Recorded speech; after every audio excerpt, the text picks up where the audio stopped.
Welcome to non stop news. రోజంతా బిజీగా ఉన్నారా? న్యూస్ అప్డేట్స్ మిస్ అయ్యారా? Don't worry. బ్రేక్స్ లేకుండా బోర్ కొట్టకుండా నాన్ స్టాప్ న్యూస్ ప్రతిరోజు రాత్రి 9 గంటలకు. నేను అనుశ్రీ. This is Karthik. హర్యానాలో మరోసారి కమలం వికసించింది. ఎగ్జిట్ పోల్స్ అంచనాలను తలకిందులు చేస్తూ ముచ్చటగా మూడోసారి అధికారాన్ని చేజిక్కించుకుంది. కౌంటింగ్ మొదలైన తొలి గంటలో కాంగ్రెస్ దూకుడును ప్రదర్శించిన ఆ తర్వాత వెనకబడింది. జెట్ స్పీడ్ లో దూసుకువచ్చిన బీజేపీ ఎవ్వరూ ఊహించని రీతిలో విజయ ఢంకాను మోగించింది. మొత్తం 90 నియోజకవర్గాలుండగా బీజేపీ 48 స్థానాల్లో విజయం సాధించింది. ప్రభుత్వం ఏర్పాటు చేసేందుకు కావాల్సిన మెజారిటీ మార్కు సొంతంగా సంపాదించింది బీజేపీ. ప్రతిపక్ష కాంగ్రెస్ 37 స్థానాలు గెలుచుకోగా ఐఎన్ఎల్డీ 2, ఇతరులు 3 చోట్ల విజయం సాధించారు. మాజీ ఉప ముఖ్యమంత్రి దుష్యంత్ చౌతాలా నేతృత్వంలోని జేజేపీ డకౌట్ అయింది. దుష్యంత్ సహా ఆ పార్టీ తరపున పోటీ చేసిన అందరూ ఓటమి పాలయ్యారు. ఆమ్ ఆద్మీ పార్టీ కూడా ఖాతా తెరవలేదు. హర్యానాలో అనూహ్య విజయంతో దేశవ్యాప్తంగా సంబరాలు చేసుకుంటున్నాయి బీజేపీ శ్రేణులు. అటు కమలం హైకమాండ్ కూడా ప్రభుత్వ ఏర్పాటుకు వ్యూహాలు సిద్ధం చేస్తోంది.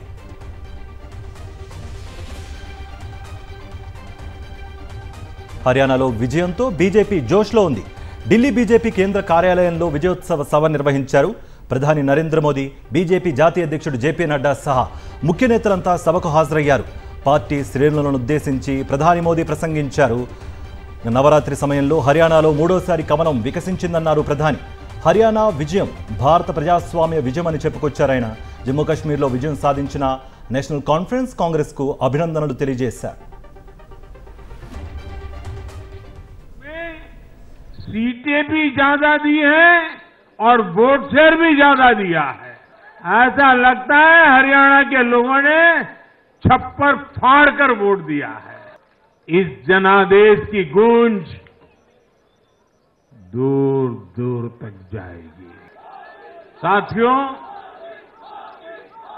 भाजपा दुनिया का सिर्फ सबसे बड़ा दल ही नहीं है, भाजपा सबसे ज्यादा दिलों में भी बसी हुई है. जनता ने विकास के मुद्दे पर भाजपा की हैट्रिक लगाई. జమ్మూ కాశ్మీర్లో ప్రభుత్వ ఏర్పాటుకు ఎన్సీ కాంగ్రెస్ కూటమి సిద్ధమవుతుంది. ఆర్టికల్ 370 రద్దు తర్వాత జమ్మూ కాశ్మీర్లో జరిగిన తొలి అసెంబ్లీ ఎన్నికల్లో నేషనల్ కాన్ఫరెన్స్ కాంగ్రెస్ కూటమి విజయం సాధించాయి. జేకేఎన్సీ 42, కాంగ్రెస్ 6, సిపిఎం 1 స్థానంలో గెలుపొందాయి. బీజేపీ 29 సీట్లను సొంతం చేసుకుంది. జమ్మూ డివిజన్లో సత్తా చాటిన బీజేపీ కాశ్మీర్ వ్యాలీలో ప్రభావాన్ని చూపలేకపోయింది. ఈ ఎన్నికల్లో పీపుల్స్ డెమోక్రటిక్ పార్టీ పీడీపీ సావు దెబ్బతింది.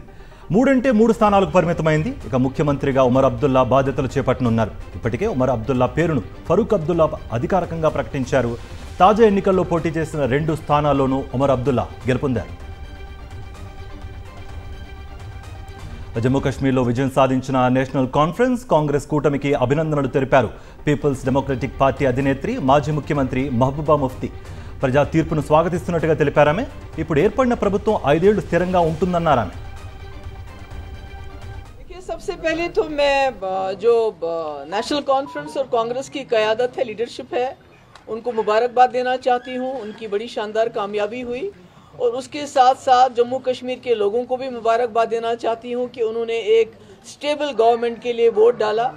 क्योंकि पिछले 10 साल से जो हालात रहे जम्मू कश्मीर में, बिलखुसूस 2019 5 अगस्त के बाद, तो जम्मू कश्मीर के लोगों को बहुत सारी प्रॉब्लम्स हैं, बहुत मुश्किलात हैं और उसके लिए एक स्टेबल गवर्नमेंट का, एक मजबूत सरकार का बनना बहुत जरूरी है. నేషనల్ కాన్ఫరెన్స్ పార్టీని గెలిపించి నా ప్రజలకు ధన్యవాదాలు తెలిపారు ఆ పార్టీ నేత ఉమర్ అబ్దుల్లా. బీజేపీని జమ్మూ కాశ్మీర్ ప్రజలు తరిమి కొట్టారని చెప్పుకొచ్చారు. మరోవైపు ముఖ్యమంత్రి ఎవరనేది పార్టీ నిర్ణయిస్తుందన్నారు. नेशनल कॉन्फ्रेंस को कुछ ऐसे लोगों से वोट मिले होंगे जो शायद नेशनल कॉन्फ्रेंस को कभी भी वोट देने के लिए तैयार नहीं थे, लेकिन इस बार सिर्फ और सिर्फ बीजेपी और बीजेपी की साजिशों को रोकने के लिए वो नेशनल कॉन्फ्रेंस को एक मौका देने के लिए तैयार थे.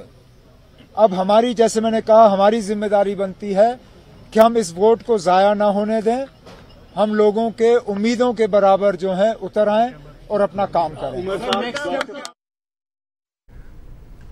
జమ్మూ కాశ్మీర్ హర్యానా ప్రజలు కాంగ్రెస్ను నమ్మలేదన్నారు కేంద్ర మంత్రి Kishan Reddy.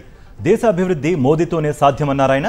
Article 370పై national conference stand ఏంటో చెప్పాలని డిమాండ్ చేశారు.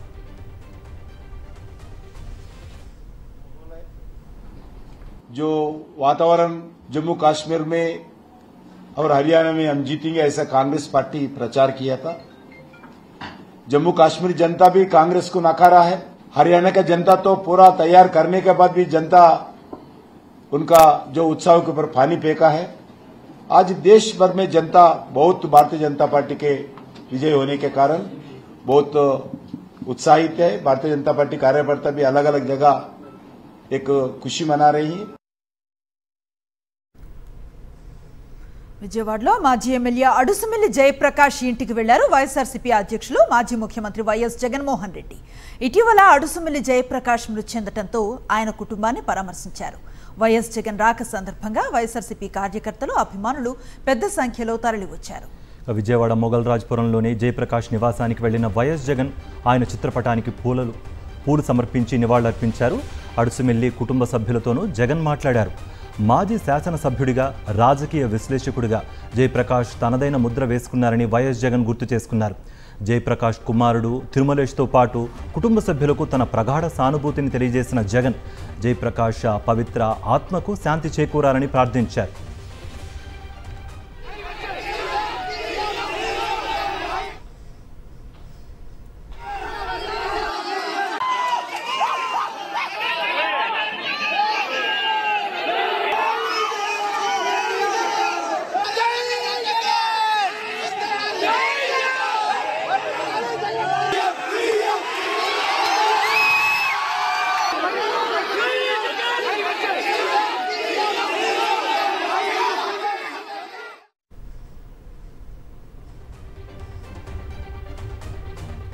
ఢిల్లీ పర్యటనలో ఉన్న ఏపీ సీఎం చంద్రబాబు పలువురు కేంద్ర మంత్రులను కలిశారు.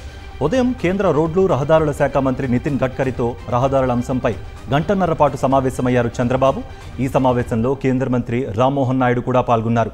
అమరావతికి రాష్ట్రంలోని అన్ని జిల్లాల నుంచి connectivity, Amaravati Hyderabad greenfield express way, Amaravati Rayalaseema జిల్లాల కనెక్టివిటీ సహా రాష్ట్రంలోని పలు ఇతర జాతీయ రహదారుల గురించి చర్చించారు. కేంద్ర ఉక్కు, భారీ పరిశ్రమల శాఖ మంత్రి కుమారస్వామితోనూ చంద్రబాబు భేటీ అయ్యారు. విశాఖ ఉక్కు శైల్లో విలీనంపై కీలక చర్చలు జరిగినట్లుగా తెలుస్తోంది. కేంద్ర వాణిజ్య శాఖ మంత్రి పీయూష్ గోయల్ను కలిసిన చంద్రబాబు రాష్ట్రానికి సంబంధించి పలు అంశాలపై చర్చించారు.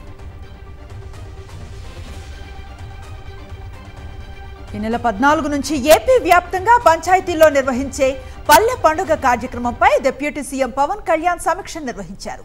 సచివాలయం నుంచి అధికారులతో వీడియో కాన్ఫరెన్స్ నిర్వహించారు. ఈ కార్యక్రమానికి జిల్లా కలెక్టర్లు, ఉన్నతాధికారులు హాజరయ్యారు. పల్లె పండుగ కార్యక్రమంపై అధికారులకు పవన్ దిశానిర్దేశం చేశారు. సీఎం చంద్రబాబుకి ఎంపీ విజయసాయిరెడ్డి చురకలంటిస్తూ ట్వీట్ చేశారు.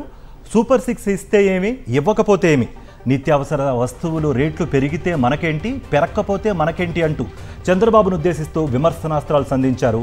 టమాటా 100 రూపాయలు అయితే మనకేంటి, 200 అయితే మనకేంటి, ఇసుక టన్ను 2000 రూపాయలు అయితే మనకేంటి, 4000 అయితే మనకేంటి అంటూ చంద్రబాబు తీరును దుయ్యబట్టారు. మరో 4 సంవత్సరాల తర్వాత ప్రజలకు దొంగ హామీలిచ్చి, మభ్యపెట్టి, మోసగించి ఓట్లు వేయించుకోవచ్చనేది చంద్రబాబు నైజం అంటూ ట్వీట్ చేశారు. చంద్రబాబు కావాల్సింది రాష్ట్రాన్ని దోచుకోవడమేనన్నారు. కులం, మతం అంటూ అగ్గిరాజేసి అందులో చలి కాచుకోవడమే చంద్రబాబు నైజం అంటూ ఎక్స్లో పోస్ట్ చేశారు విజయసాయిరెడ్డి.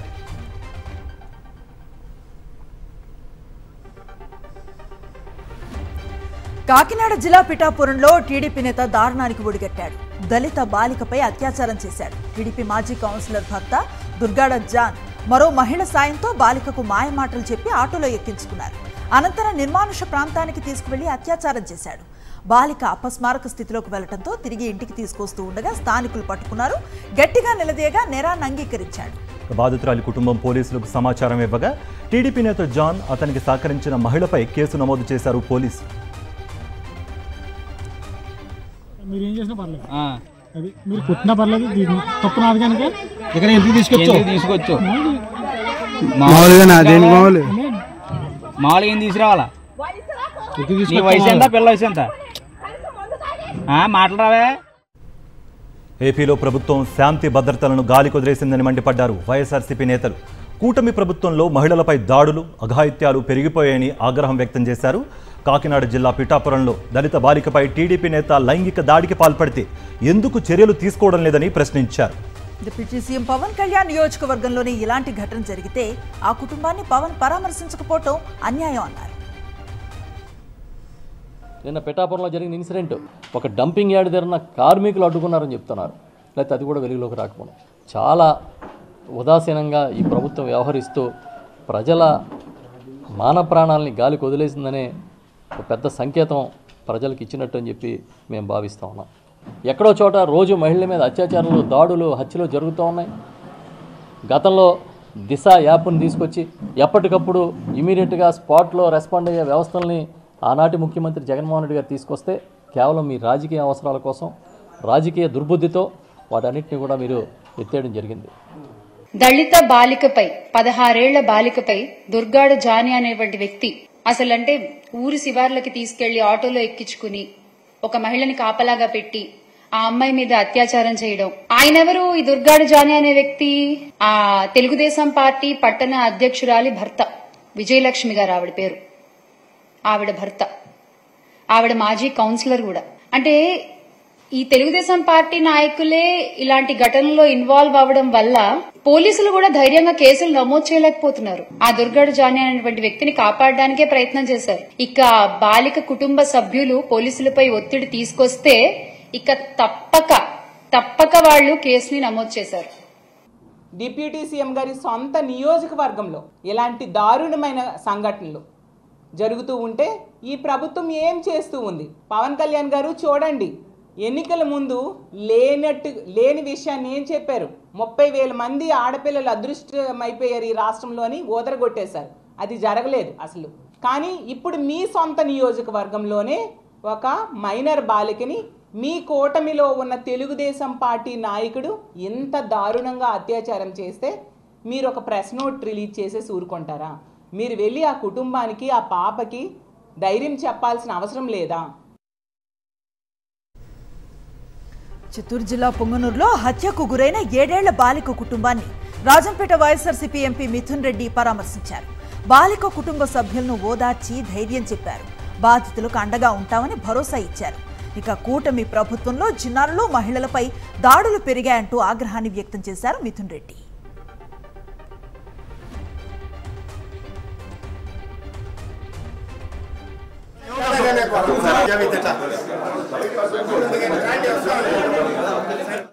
మేము వచ్చి విజిట్ చేస్తాను, నేను న్యాయం జరిగే వరకు ఖచ్చితంగా మేము యాక్షన్ తీసుకుంటాము.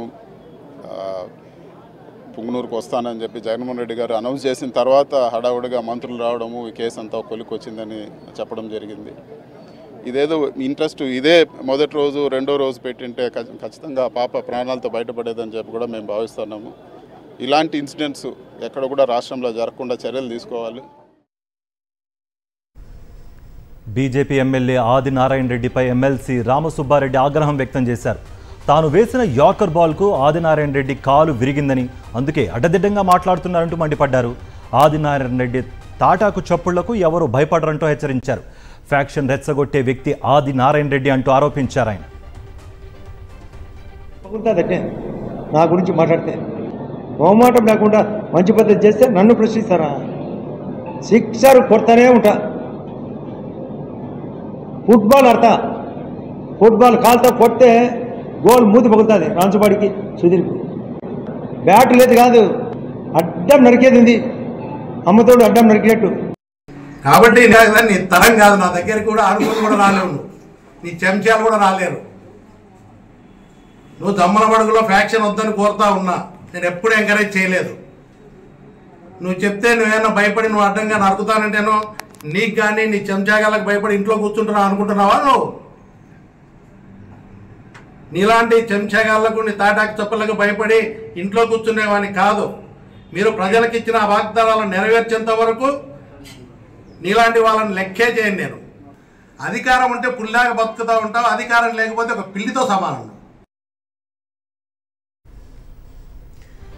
వైఎస్ఆర్ జిల్లా పేరు మార్చితే సహించేది లేదన్నారు వైఎస్ఆర్సీపీ నేత రవీంద్రనాథ్ రెడ్డి. వైఎస్ఆర్ జిల్లా పేరును తిరిగి కడప జిల్లాగా మార్చాలని మంత్రి సత్యకుమార్ లేఖ రాయటం విడ్డూరంగా ఉందన్నారు. 2010లో కడప జిల్లా పేరును వైఎస్ఆర్ జిల్లాగా అప్పటి కాంగ్రెస్ ప్రభుత్వం మార్చిందని గుర్తు చేశారు. అప్పుడెప్పుడో మార్చిన వైఎస్ఆర్ జిల్లా పేరును ఇప్పుడు పేరు మార్చాలా అని చెప్పేసి శాసనసభ్యుడు మంత్రి గారు శ్రీ సత్యకుమార్ గారు ముఖ్యమంత్రి గారికి ఒక రిప్రజెంటేషన్ ఇవ్వడం జరిగింది మొన్న ఎప్పుడో. సో ఎందుకంటే వైఎస్ రాజశేఖర రెడ్డి గారు ఉమ్మడి ఆంధ్ర రాష్ట్రానికి ఆయన ముఖ్యమంత్రిగా ఉన్నప్పుడైతేనేమి, ప్రతిపక్ష నాయకుడిగా ఉన్నప్పుడైతేనేమి అనేక రకాలైన సేవలు ప్రజలకు చేసినందువల్ల ఆయనకు గుర్తింపుగా ఆయన పేరును అప్పుడు ఏకగ్రీవంగా తీర్మానించి పెట్టడం జరిగింది.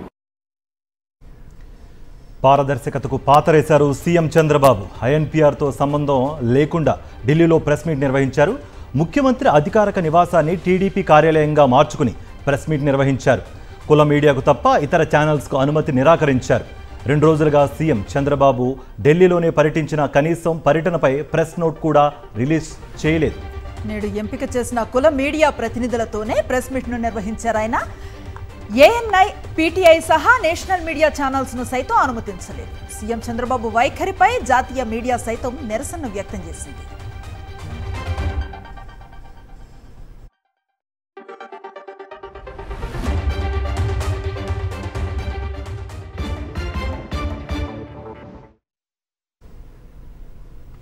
ఈ నెల 20 తర్వాత తెలంగాణ అసెంబ్లీ సమావేశాల నిర్వహణకు ఏర్పాటు చేస్తున్నారు అధికారులు. హైడ్రా ఆర్డినెన్స్ కు చట్టబద్ధత, రెవెన్యూ చట్టం, మూసీ బాధితులకు న్యాయం చేసే అంశాలపై చర్చించనున్నారు. వరద నష్టంపై కూడా అసెంబ్లీలో చర్చకు రానుంది. ఈ నేపథ్యంలో ఆయా శాఖల నుంచి వివరాలు సిద్ధం చేయాలని అధికారులకు ఆదేశించారు సీఎం రేవంత్.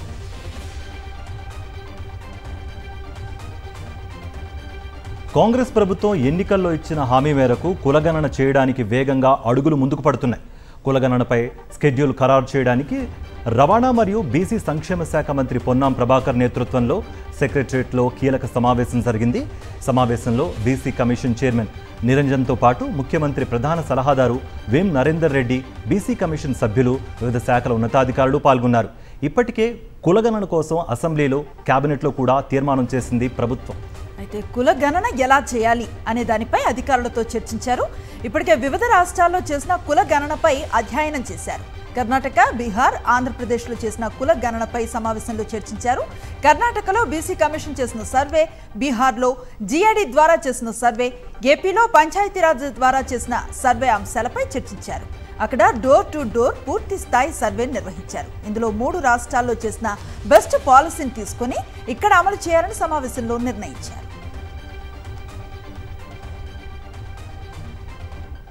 అక్కినేని నాగార్జున పిటిషన్పై విచారణను నాంపల్లి కోర్టు వాయిదా వేసింది. ఈ నెల 10న మరోసారి విచారణ చేపట్టనుంది. ఇవాళ అక్కినేని నాగార్జున స్టేట్మెంట్ను రికార్డ్ చేసింది నాంపల్లి కోర్టు. అలాగే ఈ కేసులో మొదటి సాక్షిగా సుప్రియ స్టేట్మెంట్ను సైతం రికార్డ్ చేసింది కోర్టు. తమ కుటుంబానికి మంచి పేరు ప్రతిష్టలున్నాయని, కొండా సురేఖ తన కుటుంబం పట్ల మర్యాద వ్యాఖ్యలు చేశారని అక్కినేని నాగార్జున స్టేట్మెంట్ ఇచ్చారు.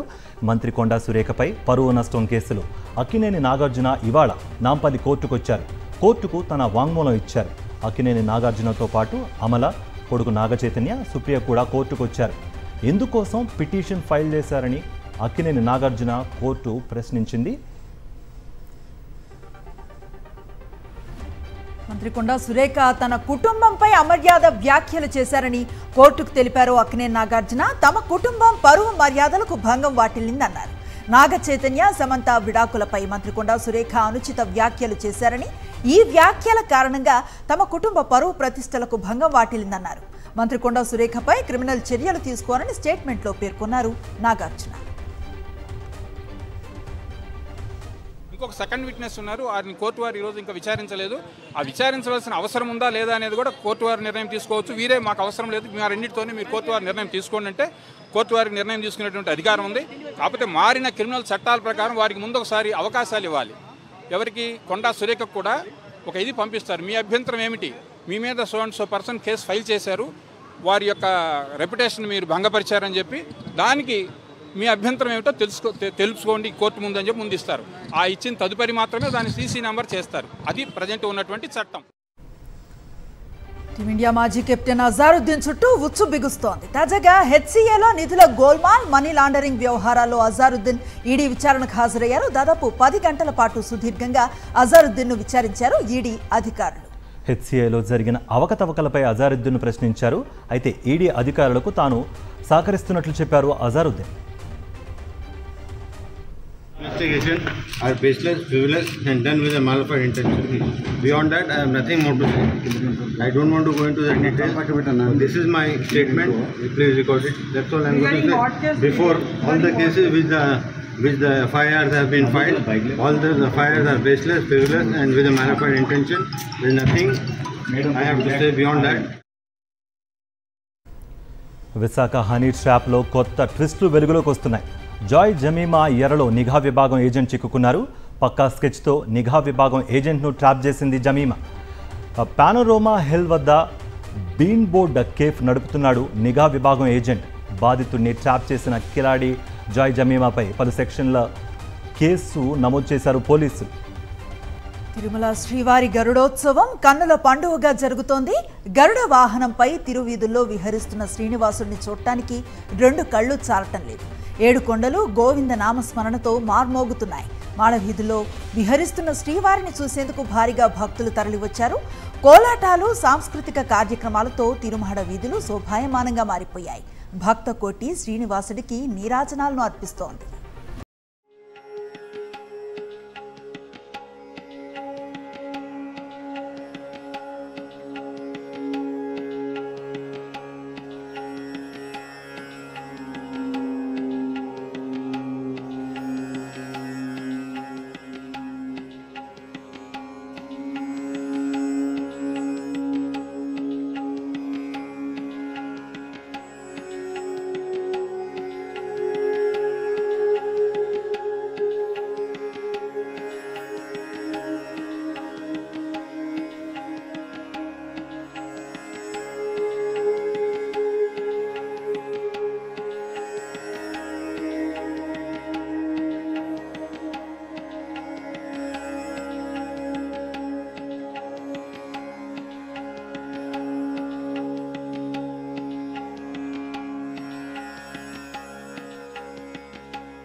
విజయవాడ ఇంద్రకీలాద్రిపై దేవి శరన్నవరాత్రి ఉత్సవాలు ఘనంగా జరుగుతున్నాయి. భక్తుల తాకిడితో దుర్గమ్మ ఆలయం కిటకిటలాడుతోంది. దేవి శరన్నవరాత్రి సందర్భంగా కృష్ణానదికి హారతి ఇచ్చారు అర్చకులు. కన్నుల పండుగగా సాగిన హారతి కార్యక్రమంలో భక్తులు అధిక సంఖ్యలో పాల్గొన్నారు.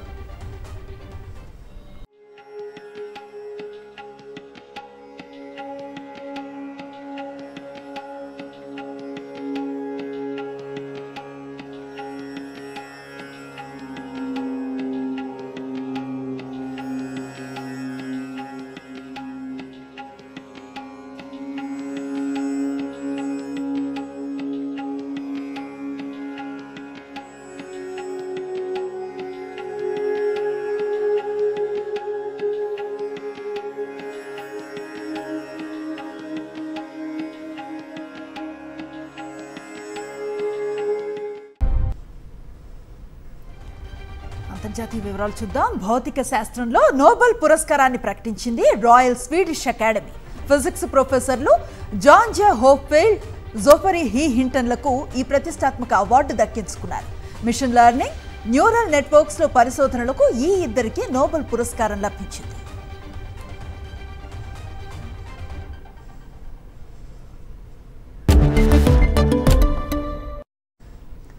బిజినెస్ అప్డేట్స్ చూద్దాం. దేశీయ స్టాక్ మార్కెట్స్ భారీ లాభాల్లో ముగిశాయి.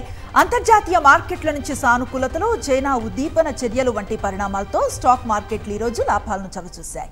ఈరోజు ట్రేడింగ్ ముగిసే సమయానికి సెన్సెక్స్ 584 పాయింట్లు లాభపడి 81,634కు చేరుకుంది. నిఫ్టీ 217 పాయింట్లు పెరిగి 25,013 వద్ద స్థిరపడింది.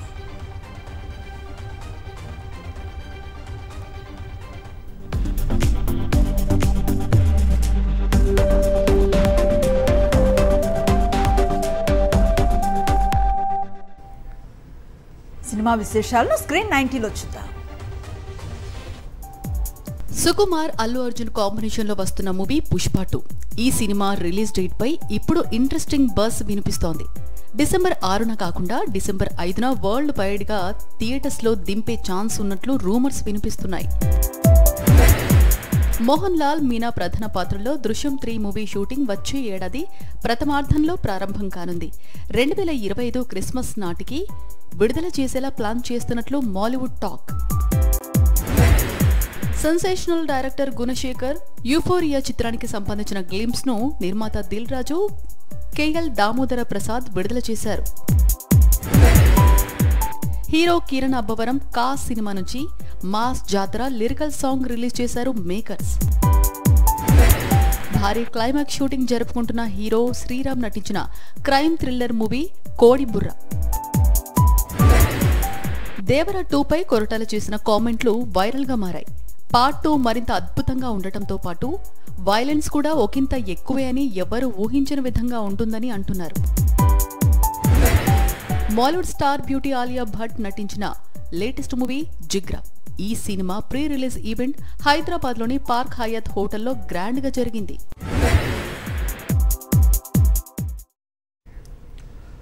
YTV non stop news updates.